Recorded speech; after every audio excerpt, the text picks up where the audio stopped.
বিপিএলে একের পর এক দুর্ঘটনা ঘটেই যাচ্ছে। গতকালের পর আজ আরেকটা দুর্ঘটনা। শরীফুল ইসলাম অনুশীলনের সময় আঘাত পেয়েছিলেন, যদিও তখন তিনি কিছু ফিল করেন নাই, কিন্তু পরবর্তীতে খারাপ ফিল করায় তাকে নিয়ে যাওয়া হয় হাসপাতালে, অর্থাৎ হসপিটাল অবধি এই ঘটনাটাও যেতে হয়েছে। যদিও জানা গেছে অবস্থা ততটা গুরুতর না, অর্থাৎ এটা একটা ভালো খবর এবং আমাদের সবার জন্যই স্বস্তির খবর। তবে আঘাতটা যেহেতু মাথায়, সেহেতু কোনো রিস্ক নিতে চায়নি টিম ম্যানেজমেন্ট, এবং টিম ম্যানেজমেন্ট আপনি জানেন নাফিজ ইকবালের মতো অভিজ্ঞ ম্যানেজার আছেন যিনি বাংলাদেশ দলের দায়িত্ব খুব ভালোভাবে সামলে আসছেন। হাবিবুল বাশার সুমন আছেন এবং অন্যরা আছেন, সবাই মিলেই আসলে সবার সিদ্ধান্তে আসলে তাকে হসপিটালে নিয়ে যাওয়া হয়েছে। এবং গত কয়েকদিনও ঠান্ডা অনুভব করছিলেন যতটুকু আমরা জানতে পেরেছি শরীফুল ইসলাম। সব কিছু মিলিয়ে তাকে হাসপাতালে নিয়ে যাওয়া হয়েছে, তবে কোনো কিছুই আসলে ভালো সাইন না। গতকালের ঘটনার পর সবাই শোকস্তব্ধ, এবং আজকে অনুশীলন যখন আসলেন শরীফুল ইসলাম হাসি মুখে এসেছিলেন, এবং যখন অনুশীলন করছিলেন, ইভেন যখন ওই ব্যথাটা পেলেন, ধাক্কা লাগলো, তখনও শরীফুল ইসলামকে ততটা গুরুতর মনে হয়নি হসপিটালে যাওয়ার মতো। কিন্তু পরবর্তীতে যখন শরীফুল খারাপ ফিল করছিলেন এবং আঘাতটা যেহেতু মাথায়, এবং আপনি খুব ভালোভাবেই জানেন যে মাথায় আঘাত হলে রিস্কটা নেওয়া যায় না, তাই তাকে হাসপাতালে নিয়ে যাওয়া হয়েছে। তবে এখন পর্যন্ত যেটা খবর, সবশেষ আপডেট যতটুকু আমরা জানতে পেরেছি, শরীফুল ইসলামের অবস্থা এখন ভালো, অর্থাৎ এটা একটা স্বস্তির খবর আমাদের সবার জন্যই।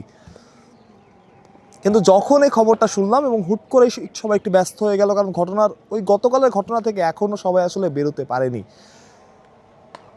যদিও মাঠে সেটা বোঝা যায়নি যে শরীফুল খুব বেশি ব্যথা পেয়েছে, খুব বেশি আঘাত হয়েছে। মাঠে তো এমন অনেক কিছুই অনেক সময় ঘটে, বল এসে লাগে, কেউ কোথায় ধাক্কা খান, কেউ পড়ে যান, হয়তো বল ব্যাটিংয়ে ঠিকঠাক ব্যাটে না লাগে, আঙুলে লাগে, এরকম অনেক কিছুই হয়, হেলমেটে আঘাত করে, ওই রকম কিছুই মনে হয়েছিল, সাধারণ কিছুই। বাট পরবর্তীতে যখন তাকে হাসপাতালে নিয়ে যাওয়ার খবর আসে, তখন একটু উদ্বিগ্ন হয়ে পড়ে আসলে সবাই, কারণ খুব স্বাভাবিকভাবে কাউকে হসপিটালে নিয়ে যাওয়া চারটিখানি কথা নয়। তবে যেটা স্বস্তির খবর আমি জানাচ্ছি, শরীফুল ইসলাম ঠিক আছেন এবং শরীফুল ইসলামের অবস্থা গুরুতর নয়। এবং সবচাইতে ভালো পজিটিভ ব্যাপার যেটা, যে টিম ম্যানেজমেন্ট খুব তাড়াতাড়ি রেসপন্স করেছে, খুব তাড়াতাড়ি, কোনো রকম রিস্ক তারা নেয়নি। মাথায় আঘাত হলে আপনারা জানেন অনেক কিছু ঘটতে পারে, বড় ধরনের দুর্ঘটনা হতে পারে, সেই দুর্ঘটনা যাতে না ঘটে সেজন্য নাফিজ ইকবাল বা অন্য যারা ছিলেন তারা দ্রুততম সময়ে ব্যবস্থা নিয়েছেন। এবং আমি আসলে ওই হোটেলের ওইখানেই ছিলাম একটা ইন্টারভিউর জন্য, এবং যখন আসছে তখন তাদের ব্যস্ত দেখছিলাম। সুতরাং এতটুকু স্বস্তি, এতটুকু আশ্বস্ত করতে পারি শরীফুল ইসলাম সৃষ্টিকর্তার অশেষ রহমতে তিনি ভালো আছেন। তবে গেল কয়েকদিনের ঘটনা আসলে আমাদের শোকস্তব্ধ করেছে। যেমনিভাবে জ্যাকি স্যার চলে গেলেন, যেমনিভাবে কালকে আমরা তাকে বিদায় জানালাম, 2 ম্যাচের মাঝখানে মাঠে জানাজা হলো, এই সব ঘটনাই আসলে বিরল, সব ঘটনাই আমাদের কষ্ট দেয়। দিন শেষে সবাই নিরাপদে থাকুক, সবাই সুস্থ থাকুক, এটাই আসলে সবার কামনা।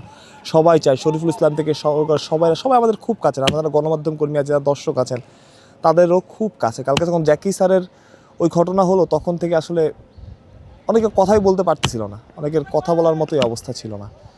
সুতরাং দিন শেষে আসলে ক্রিকেট মাঠের খেলা, ক্রিকেট আমরা উপভোগ করি, বিনোদন নেই, আমাদের অনেকটা প্যাশনের অনেকটা জুড়ে জায়গা আছে। বাট দিন শেষে সবাই ভালো থাকুক, সুস্থ থাকুক, এটাই কামনা।